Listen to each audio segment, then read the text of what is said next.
みしめて君は目覚めてゆく天使の微笑みで連れ出して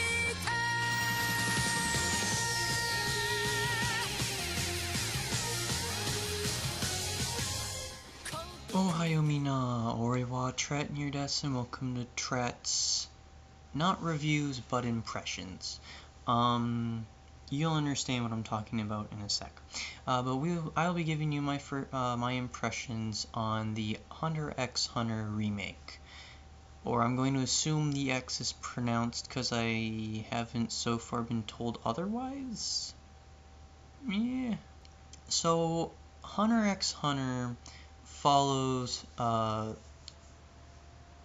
4 more main characters.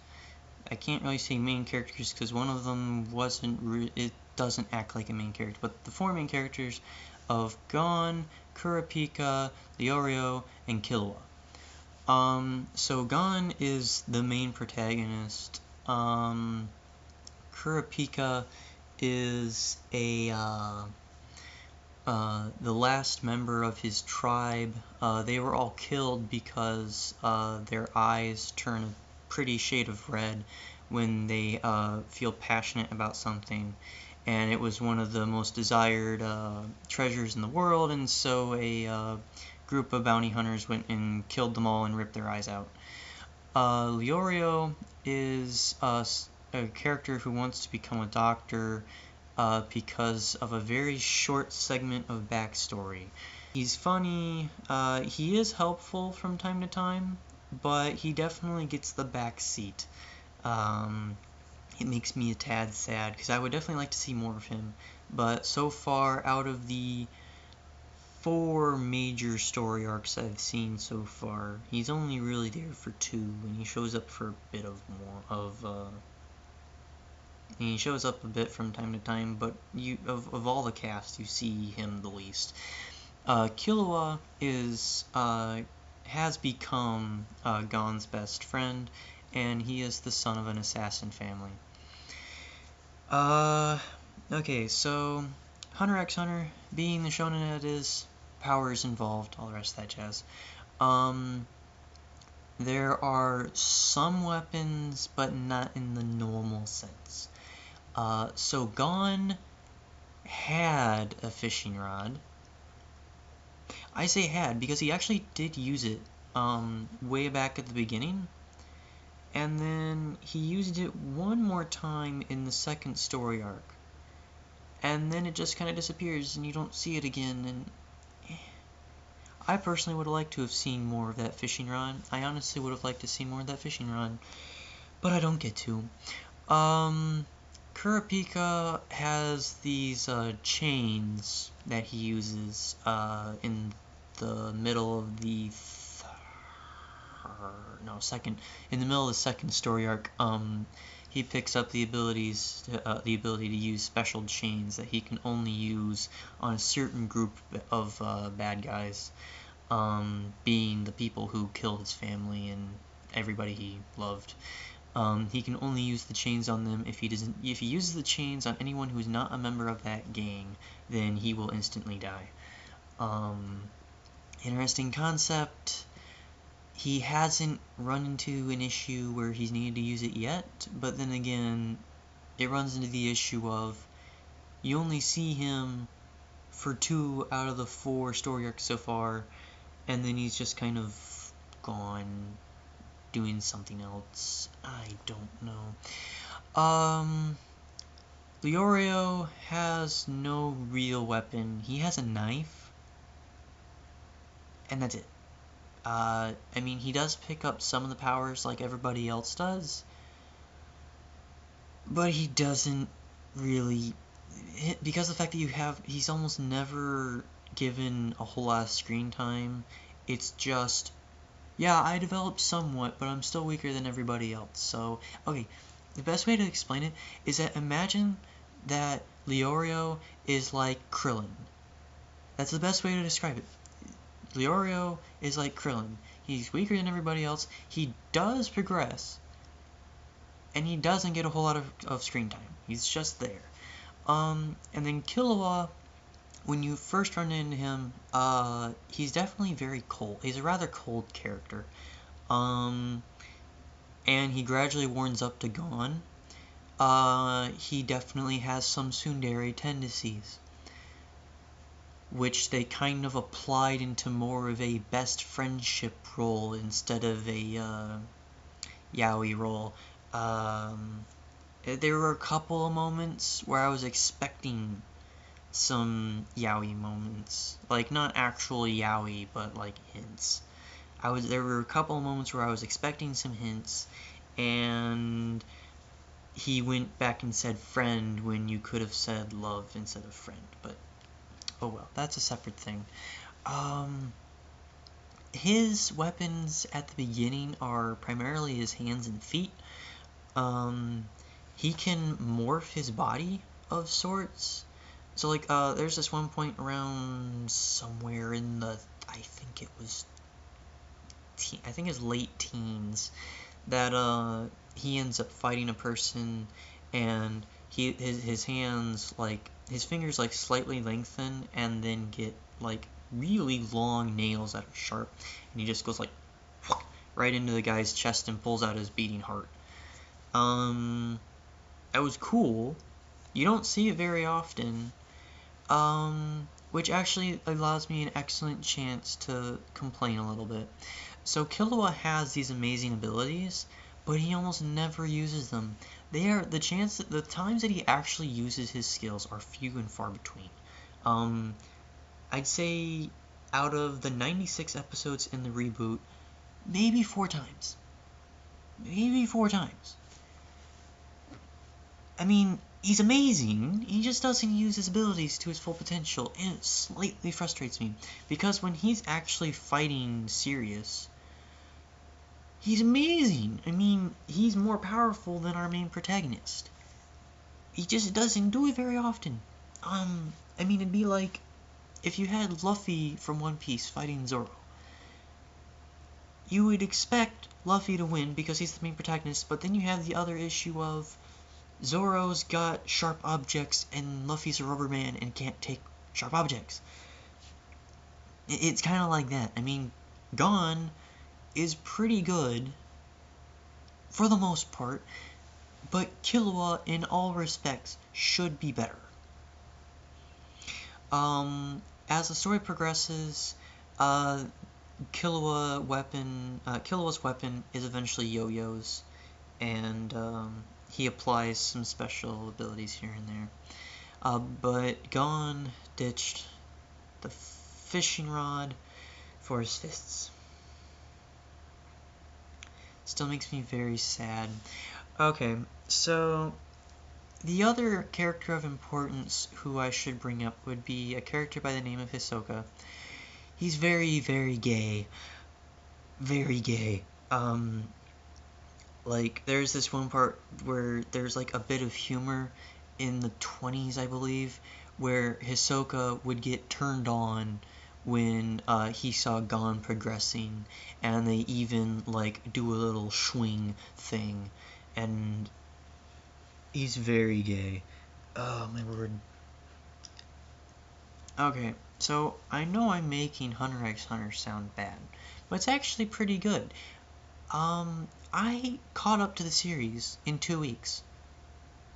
I wasn't expecting to catch up. I was expecting to finish it, not catch up. So I was very sad, and I'm still kind of upset that the ultimate result was that I caught up to the series, because I thought it was going to take me longer than it actually did, which is a good thing, because that means I enjoyed it, and I just really, I totally just marathoned it during my free time. I mean, I was still watching a few other things, and I'm still at the point right now where I have like, there's 5 different animes that I'm really close to finishing, but I do like 1 episode at a time in each.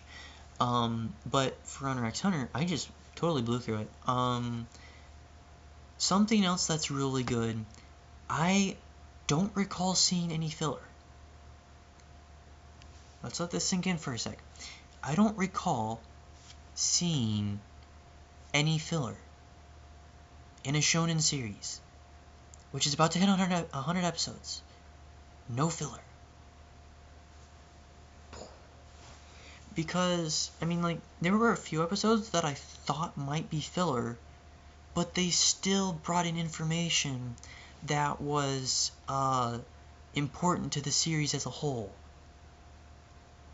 And that's really cool. I mean, okay, like, of course there's like a few moments of filler here and there, but it's not like with the most recent One Piece episode where Zoro encounters the Snow Woman and then things happen, like we jump back to Brook and Usopp running down the halls looking for Sea Cuff, and then we jump back to Luffy who falls back down the pit because Mononosuke can't keep flying, and then we jump back to Nami and Robin having issues with the Snow Woman, and then Zoro coming to save the day, and then we jump over to Sanji running through the party, and then, whereas in the manga it was just Zoro encounters the Snow Woman, Zoro kicks ass.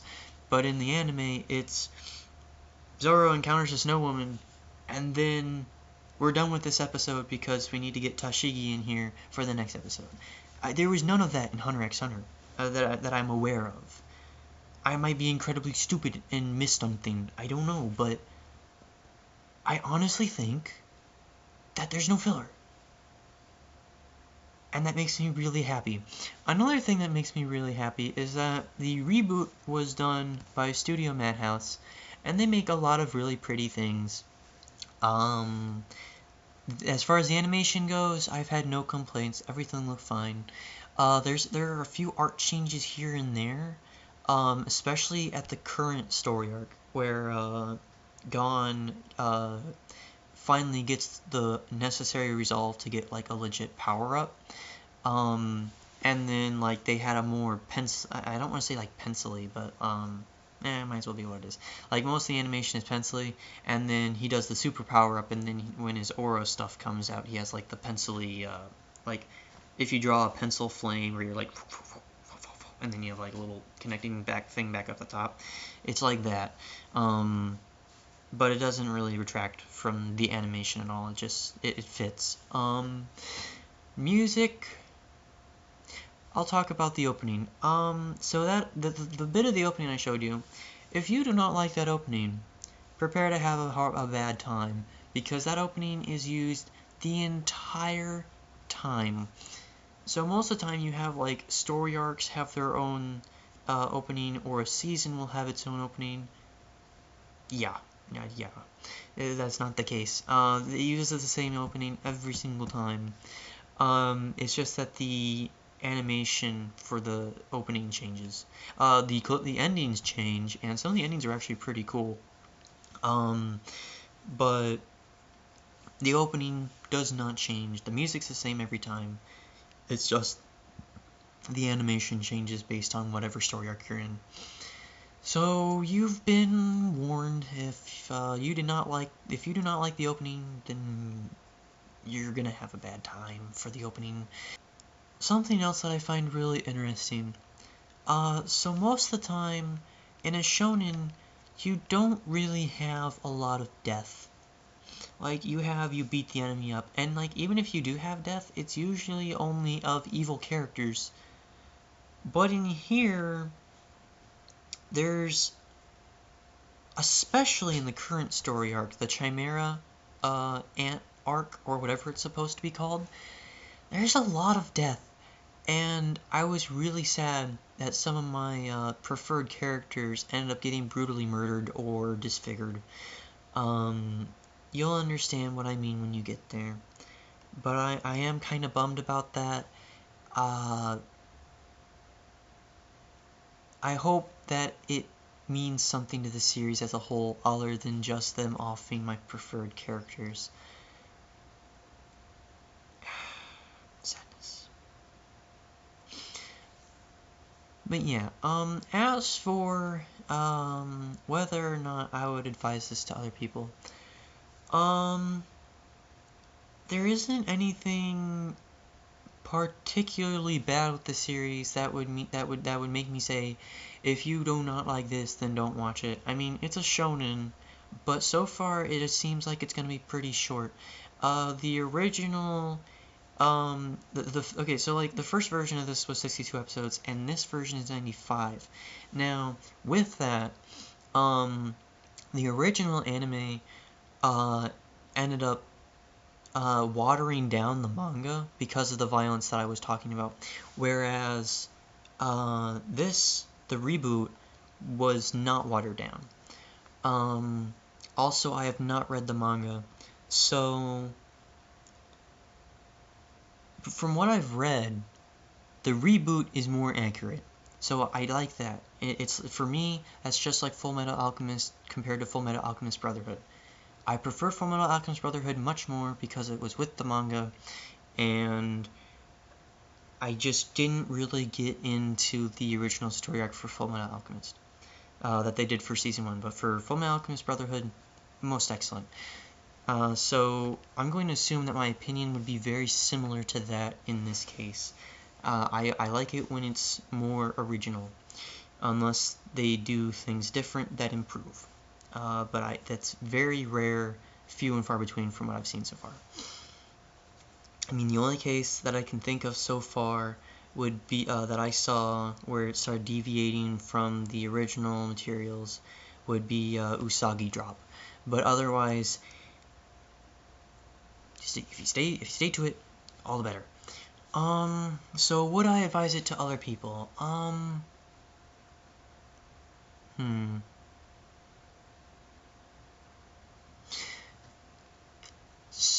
I would say watch the first.